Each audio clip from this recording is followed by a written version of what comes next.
اس لیے علام الغیوب کی تعبیر آتی ہے۔ اب یہ بات کیوں کہی گئی؟ یہ سمجھانے کے لیے کہی گئی ہے کہ جن لوگوں نے عذر اور معذرت کیا ہے نا، دنیا کو چاہے یہ سمجھانے میں کامیاب ہو جائیں کہ انہوں نے کوئی غلط حرکت نہیں کی ہے، اور دنیا کوئی اس کے خلاف ثبوت اور پروف نہ پیش کر سکے، لیکن اللہ تعالیٰ سے کوئی چیز چھپی ہوئی نہیں ہے، اس لیے اللہ تعالیٰ کو اپنے کردار کے سلسلے میں کوئی دھوکہ منافقین نہیں دے سکتے۔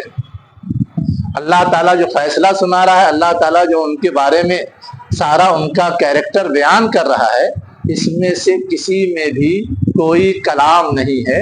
اس لیے یہ جملہ اللہ تعالیٰ نے سنا دیا ان کو کہ کیا ان کو نہیں معلوم کہ اللہ علام الغیوب ہے، اللہ ان کے دلوں کا راز بھی جانتا ہے، ان کی سرگوشیاں بھی جانتا ہے، عام لوگ ٹھیک ہے نہ جانتے ہو۔ اس لیے اللہ کا یہ فیصلہ کہیں بھی کسی بھی پہلو سے انگلی اٹھانے کے لائق نہیں، اٹل ہے، فائنل ہے۔ اب ان کے ایک خاص کردار کی طرف اشارہ کیا گیا، خود تو ڈوبے ہیں صنم، تم کو بھی لے ڈوبیں گے، ہے نا۔ خود تو غلط کر رہے ہیں، جو اچھا کر رہے ہیں ان کو بھی غلطی کی طرف لے جانے کے لیے یا غلط راہ پہ ڈالنے کے لیے کھیل کھیلتے رہتے ہیں۔ اب یہی بات کہ جس نے اپنی صلاحیت کے لحاظ سے تھوڑا سا اللہ کے راستے میں لا کے دیا، اس کا مذاق اڑا رہے ہیں۔ اب یہ مذاق اڑانے کا مطلب کیا ہے؟ آئندہ وہ ہمت نہ کرے۔ اب جیسے وہ نہیں ہمت کر رہے ہیں ہمارے دنیا پرستی کے، یہ بیچارے بھی اسی بیماری کا شکار ہو جائیں۔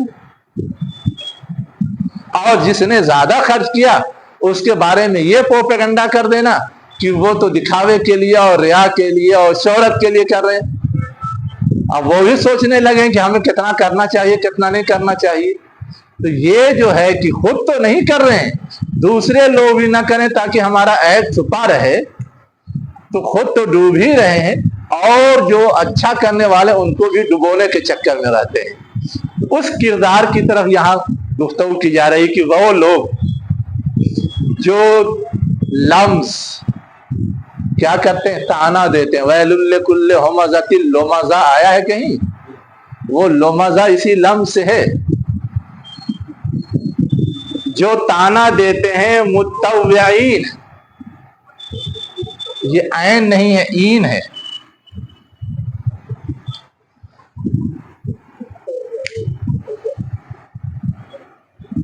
جو لوگ تانا دیتے ہیں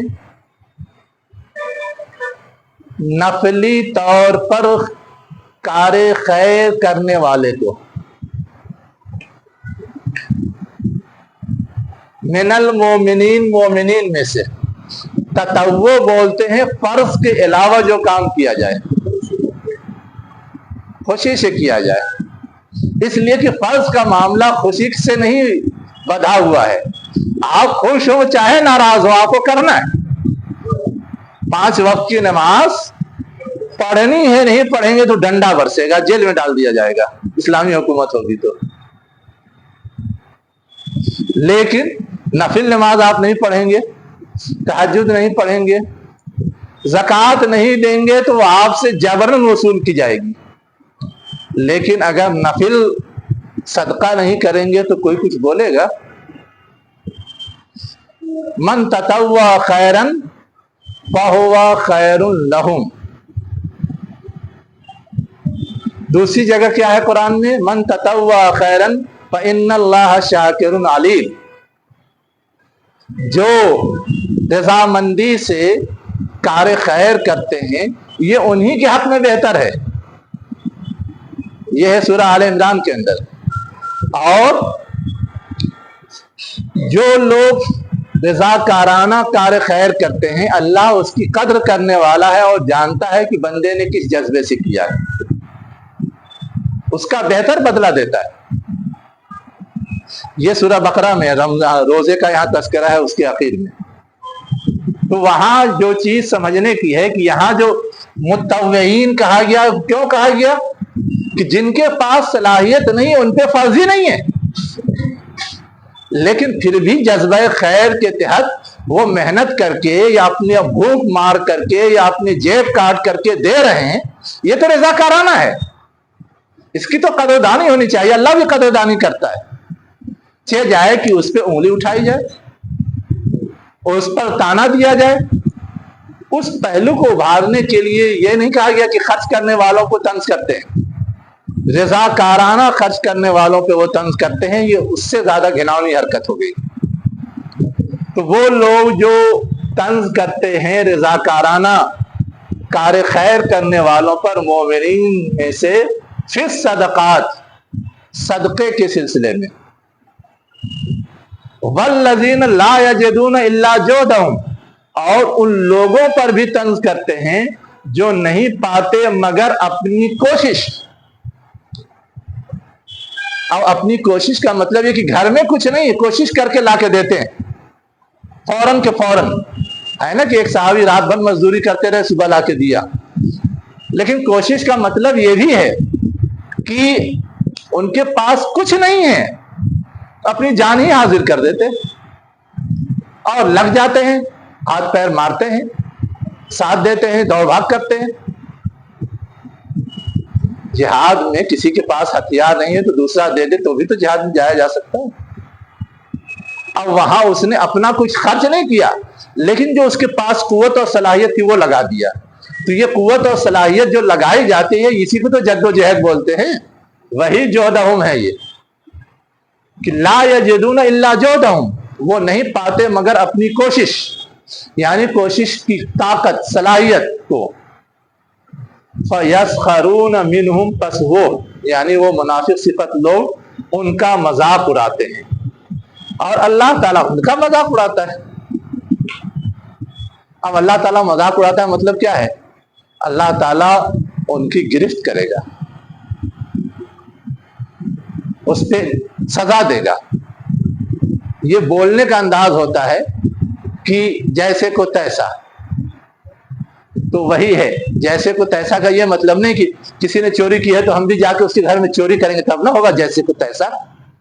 لیکن اب چوری تو ہم کرتے نہیں، جس نے چوری کی ہے اس کے گھر میں جا کر کے ہم تو اس کو پکڑ کے مارتے ہیں، اس کو سزا دیتے ہیں، پوچھنے نہیں جاتے، مقدمہ لے کے نہیں جاتے، پکڑ میں اگر آ گیا رنگے ہاتھوں تو وہیں جو کچھ سزا دینی ہے دے ڈالتے، ہو گیا، اس نے غلط کیا تو اس کو غلط کی سزا دے دی۔ تو یہ مطلب نہیں ہوتا کہ اس نے چوری کی تو ہم بھی اس کے گھر میں جا کے چوری کریں گے، یہ سمجھنے کی ضرورت۔ فَيَسْخَرُونَ مِنْهُمْ سَخِرَ اللَّهُ مِنْهُمْ وَلَهُمْ عَذَابٌ عَلِيمٌ، اور ان کے لیے کیا ہے؟ دردناک عذاب۔ اب آگے جو بات کہی جا رہی ہے کہ یہ بدمعاش لوگ اتنے نالائق ہیں کہ اللہ اور اس کے رسول کے کسی رحم کے مستحق نہیں ہیں، کسی رحم کے، کسی مہربانی کے، کسی ہمدردی کے مستحق نہیں ہے۔ اگر کوئی یہ قدم اٹھائے بھی تو یہ چیز قابل قبول نہیں ہوگی۔ اب اللہ کے رسول تو رحمت للعالمین تھے، آپ نے ان میں سے بعض نے درخواست کی تو آپ نے ان کی درخواست پر ان کے لیے دعائیں مغفرت کر دی۔ اللہ تعالیٰ کہہ رہا ہے کہ تم نے کر دیا، اللہ کے ہاں وہ کنسیڈر نہیں ہوگا۔ استغفر لہم او لا تستغفر لہم، تم ان کے لیے مغفرت چاہو یا ان کے لیے نہ چاہو، ہے نا؟ ان تستغفر لہم 70 مرہ، اگر تم 70 بار بھی ان کے لیے مغفرت چاہو گے، فلن یغفر اللہ لہم ذالک، بس اللہ ان کو نہیں بخشے گا۔ ذالک بانہم کفروا باللہ، یہ اس وجہ سے کہ انہوں نے اللہ کا انکار کیا، ورسولہ، اور اس کا انکار کیا، واللہ لا یہدی القوم الفاسقین، اور اللہ فاسق لوگوں کو ہدایت نہیں دیتا۔ اب یہاں پہ میں ایک باریک بات بتاتا ہوں۔ ہم اور آپ تو یہ جانتے ہیں کہ اللہ تعالیٰ ہر چیز کو معاف کر دے گا، شرک کو معاف نہیں کرے گا۔ ہر غلطی معاف کر دے گا، شرک معاف نہیں کرے گا۔ اور یہاں اللہ تعالیٰ کیا کہہ رہا ہے؟ فَلَن يَغْفِرَ اللَّهُ لَهُمْ، منافقین کے سلسلے میں جنہوں نے شرک نہیں کیا ہے، نفاق کی بیماری میں مبتلا ہے، لیکن وہ بیماری بھی شرک ہی کی طرح اتنی سنگین ہے کہ یہ بھی اللہ تعالیٰ معاف نہیں کرے گا۔ رسول مغفرت چاہیں 70 بار چاہیں تو بھی نہیں کرے گا۔ توبہ کا دروازہ جیسے شرک میں کھلا ہوا ہے، مشرک توبہ کر لے، ایمان قبول کر لے، ٹھیک ہے، ویسے ہی نفاق میں بھی کھلا ہوا ہے، وہ نفاق سے توبہ کر لے، اپنے آپ کو سدھار لے، ٹھیک ہے، لیکن اگر نفاق سے توبہ نہیں کرتا، نہیں سدھارتا، تو ویسے ہی یہ بھی ناقابل معافی ہے۔ ہم لوگ صرف شرک کے بارے میں تو ذہن میں رکھتے ہیں اور اس جرم کے حوالے سے نہیں رکھتے۔ یا نوٹ کر لیجئے اس جملے کو اور اس آیت کو۔ وآخر دعوانا ان الحمد للہ رب العالمین۔